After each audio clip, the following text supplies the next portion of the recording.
Vocês pediram e o pai atendeu porque o pai ama vocês. Hoje vamos trocar uma ideia sobre tudo de positivo e negativo de Diego José Palacios Espinosa, o equatoriano que o Corinthians acabou de contratar, lateral esquerdo. E como eu não sou uma enciclopédia, eu fui anotando todos os meus tópicos aqui no celular pra gente poder ir trocando ideia. Esse vídeo é completão, já é famoso aqui no canal pros inscritos das antigas aqui, né, que gostam desse tipo de vídeo aí. Também é o vídeo que normalmente ou eu me consagro ou vira dor de cabeça, porque no final eu vou dar uma nota, vou falar as minhas expectativas, aí se por acaso eu dou expectativa ruim, o cara se destaca, todo mundo vem aqui crucificando como se eu fosse um vidente ou Nostradamus, coisa que não é, tá? Aqui são estimativas, expectativas do que a gente pode esperar das contratações que chegam pro Corinthians, tá bom? E o contrário também, né? Às vezes o cara é muito bom, aí acaba dou números, parâmetros e tudo mais e acaba não conseguindo corresponder. Então bora trocar ideia, não esqueça de deixar o seu like aqui embaixo, que é muito importante. Por quê? Porque mostra pro YouTube que é um canal da hora e ele recomenda esse vídeo pra mais pessoas que não têm o prazer de conhecer o canal Papo Fiel ainda, mas com o seu like a pessoa vai ter.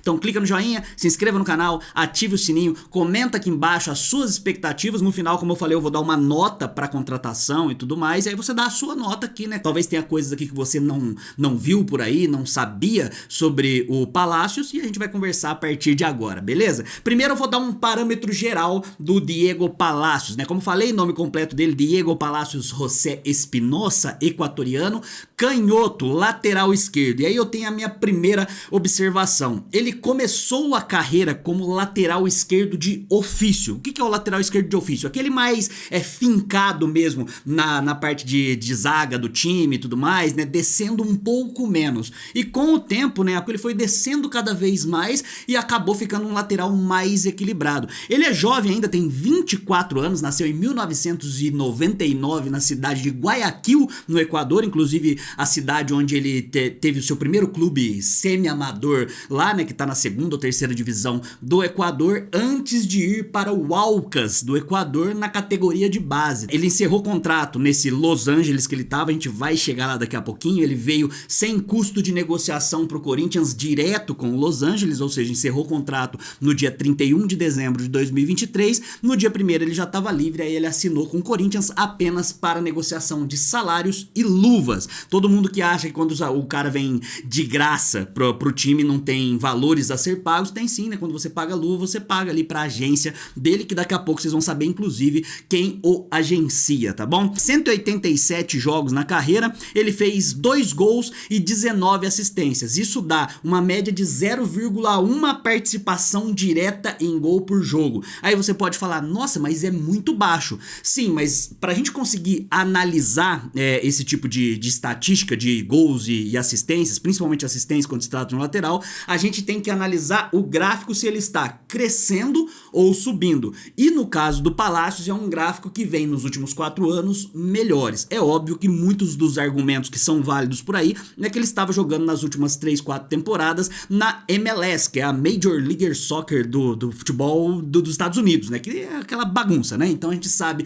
que não é um grande nível de futebol, mas de qualquer forma a gente tem que se prender ao que a gente tem. E o que a gente tem é isso neste momento. Qual foi o processo de carreira até ele chegar no Corinthians? Então ele tava lá naquele time semi-amador lá da cidade de Guayaquil, aí os olheiros do Aucas Sub-20 olhou pra ele assim e falou, esse moleque aqui é bom, hein, cara, esse Sub-20, Sub-17, assim, acho que esse moleque aí é brabo, chamou ele pra poder jogar, se destacou, aí ele subiu pro time profissional do Aucas. No time do profissional do Aucas, ele teve um leve destaque no campeonato equatoriano, e aí eu vi muita gente por aí falando sobre essa próxima negociação que eu vou falar agora, tá? Ele foi por empréstimo para o clube do Willem II da Holanda, e depois que acabou o empréstimo ele acabou voltando, aí os caras falaram, não, se ele fosse brabo mesmo, ele teria ido para o Real Madrid, para o Barcelona, como se todas as pessoas, todos os times que fossem, todos os jogadores que fossem bons fossem para esses times assim. Não necessariamente é uma margem pra gente poder se prender nesse ponto. De qualquer forma, o futebol holandês, no caso, olha pra América do Sul e olha muito pro Equador, né? Se você for puxar um histórico ali, você vai ver alguns jogadores que têm esse caminho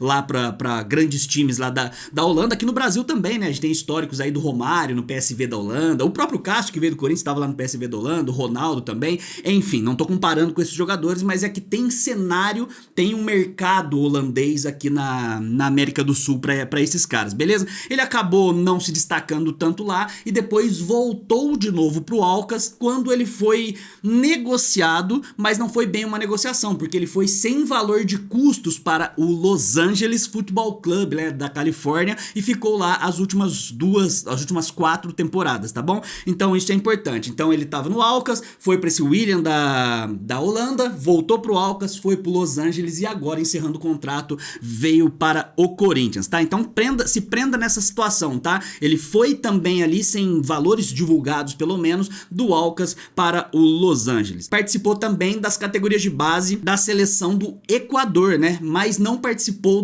do Sub-17 para baixo. Ele começou a aparecer na seleção do Equador no Sub-20. No Sub-20 ele fez 20 jogos e não marcou nenhum gol, também não deu nenhuma assistência, e na seleção profissional ele também não marcou gols e não deu assistências em 12 jogos. Ele participou inclusive da última Copa do Mundo, só que ele participou no elenco, né? Ele acabou não entrando nos 3 jogos que o Equador fez. O Equador, se eu não me engano, estava no grupo da Holanda, no grupo do Senegal e algum outro time que eu não lembro agora, acho que era o Catar.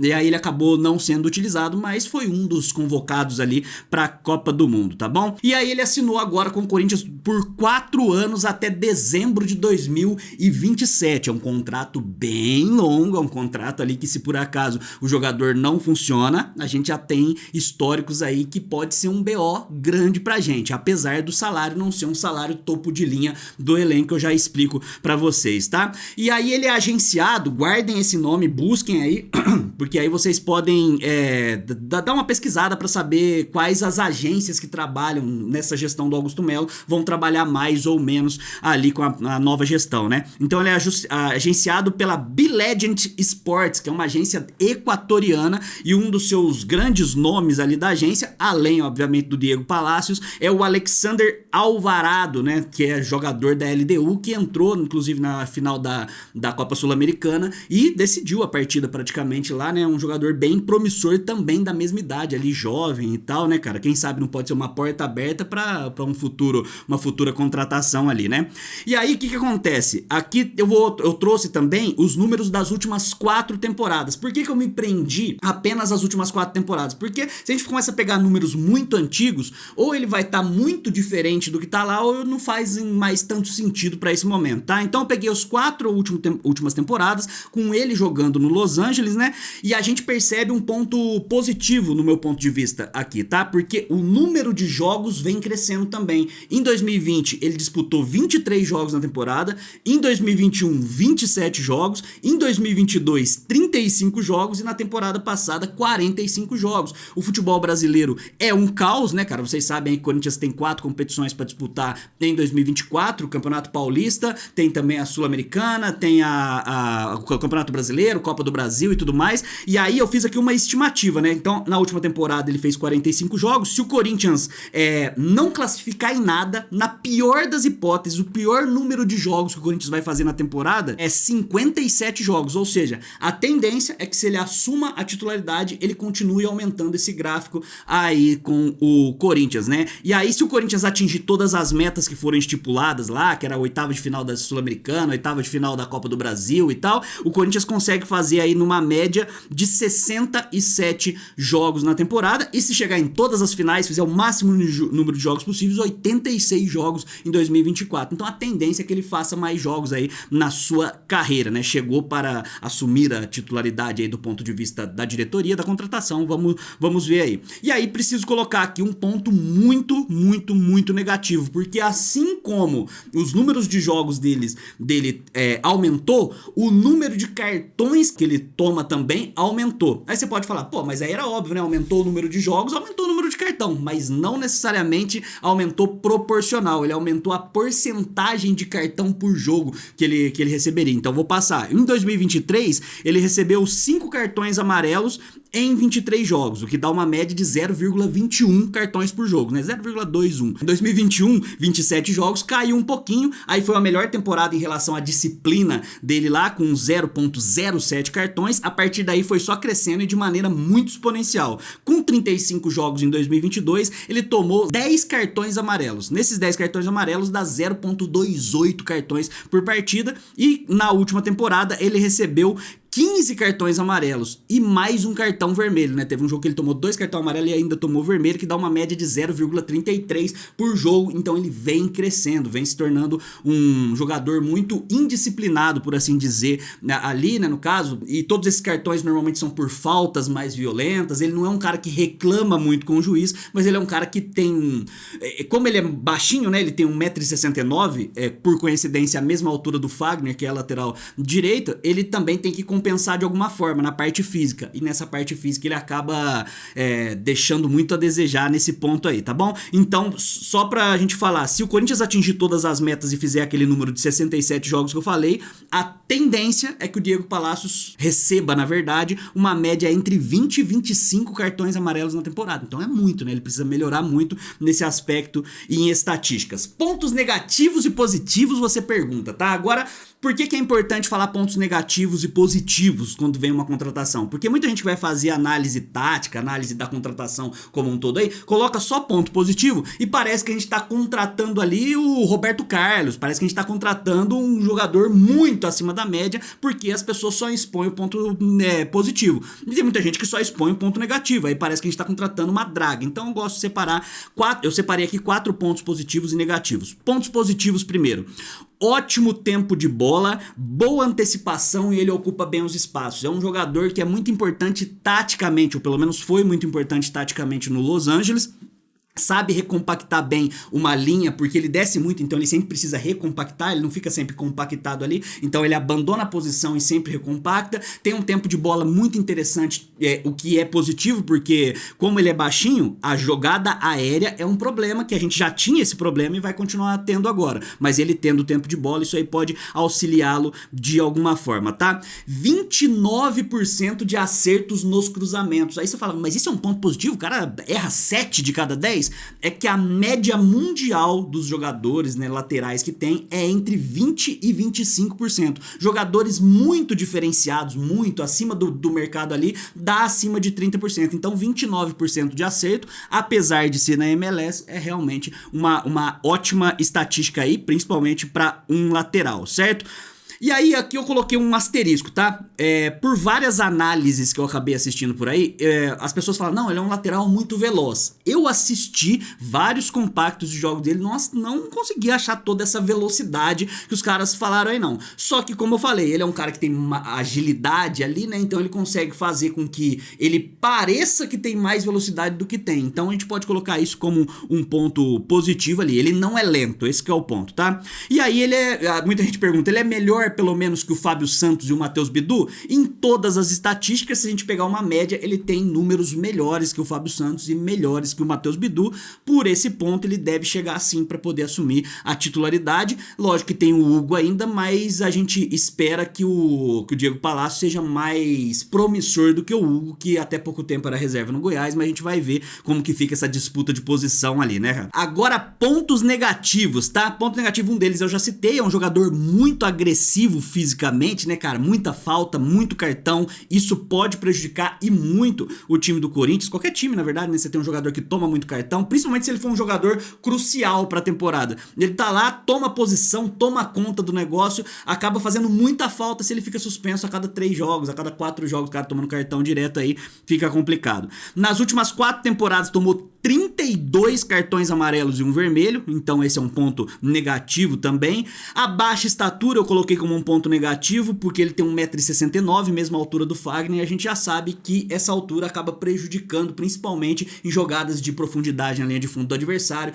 que o cara vem pela ponta esquerda, pela nossa lateral direita e cruza no segundo pau. A gente sofreu bastante com isso e provavelmente deve continuar sofrendo se não tiver ali um esquema muito parecido. Outra coisa, o estilo de jogo dele, no meu ponto de vista, se encaixa com 3 zagueiros. No entanto, ele nunca jogou com 3 zagueiros, né? Ou melhor, poucas vezes acabou jogando. Lá na Holanda era uma linha com 4, no Alcas era uma linha com 4, no Los Angeles uma linha com 4. Então ele joga mesmo como lateral de ofício, descendo bastante aí, né, cara? Então a gente vai acabar, se não for adaptado ou melhorado esse aspecto aí de jogo aéreo dele, acaba ficando complicado também. Salário. E aí a gente pode colocar assim, pô, aí parece ser um jogador mediano, italiana e tal, por que vale a pena contratar um jogador que tem esse tipo de característica?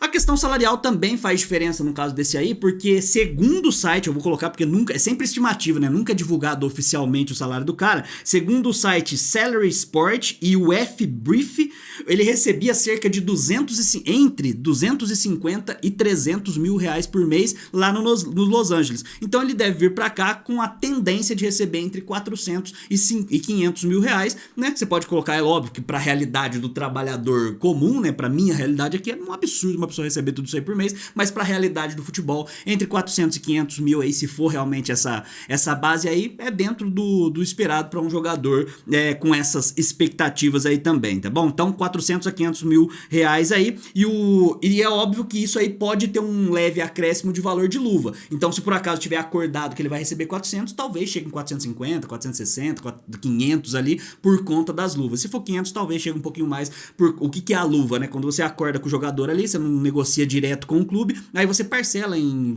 parcelas trimestrais, parcelas anuais, parcelas mensais ali, acaba potencializando o salário do cara também.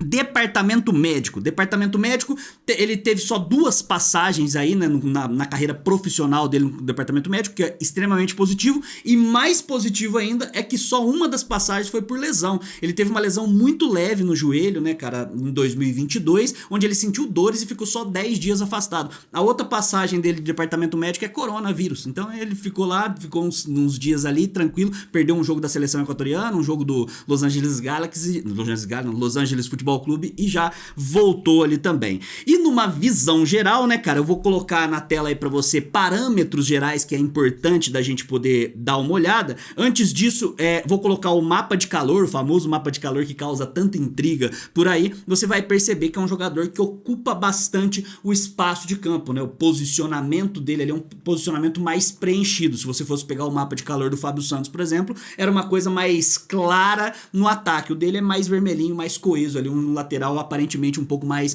completo nesse sentido. E aí, parâmetros gerais, né, atributos gerais assim, se você for colocar, e eu vou colocando aqui pra você dar uma olhada, né, você vai perceber que de 2024 pra 2021, que é toda a que eu tenho aqui, né, deixa eu ver se é até 2021, até 2021, você vai perceber evolução nos números. Por exemplo, em 2021 ele tinha 56 de defesa, em 2022 foi pra 58, em 2021 não, em 2021 ele tinha 56, depois foi para 58 em 2022, em 2023 para 66 e agora como 72, ou seja, você percebe que ele tá evoluindo nesse aspecto aí também. E nas outras análises estatísticas também você vai perceber que tem uma evolução. A parte técnica, em 2021 era 38, subiu para 46, depois 48, entendeu? Então você vai sempre numa crescente. De modo geral, é uma contratação que tende a ser de mediana para positiva. Qual a minha nota então para Diego Palacios e para a contratação em si? Vou dar uma nota aqui, uma nota 6, tá bom? É um jogador que, se a gente tá num momento melhor financeiramente, com um time mais estruturado, eu não gostaria de ter no Corinthians, mas nessa remontagem de elenco, com as expectativas que tem, acho que foi válida a contratação de fato. E aí, o que você achou, tá? Falei bastante coisa aqui, espero. Quanto tempo deu, primeira dama? Aí, mais ou menos. Vai dar 20 minutos mais ou menos. Comente aqui embaixo o seu ponto de vista. Deixa eu ver se eu não esqueci de falar nada. Acho que não, fui seguindo aqui o parâmetro que eu tinha colocado tudo certinho, com pontos positivos, negativos. Espero que você tenha gostado. Realmente me dediquei mais uma vez aqui. Pra mim, uma nota 6, uma contratação que num outro momento talvez não seria interessante, mas hoje é. É longe de uma contratação realmente do nível e do peso que o Corinthians tem, mas tudo pode surpreender, né, cara? Tem grandes contratações que chegam e acabam não funcionando. Vamos lembrar recentemente aí né? Mais ou menos recentemente do Alexandre Pato, e tem outras contratações que chegam apagadas, o próprio Cássio, que se tornou o maior da história do Corinthians e depois acaba funcionando, né? É mais uma estimativa do que o cara pode gerar e render com a camisa do Corinthians aí pra próxima temporada, beleza? Não esqueça de comentar, quero saber seu ponto de vista aí. Acha o cara ruim e tal, deu os seus argumentos, que vai ser muito bem-vindo. Acho que o cara é bom, achou que tá dentro do que eu falei aqui mesmo, tá tudo em paz, beleza? Muito obrigado, até a próxima. Vai Corinthians, e contra rival é poucas ideias. Tamo junto, hein?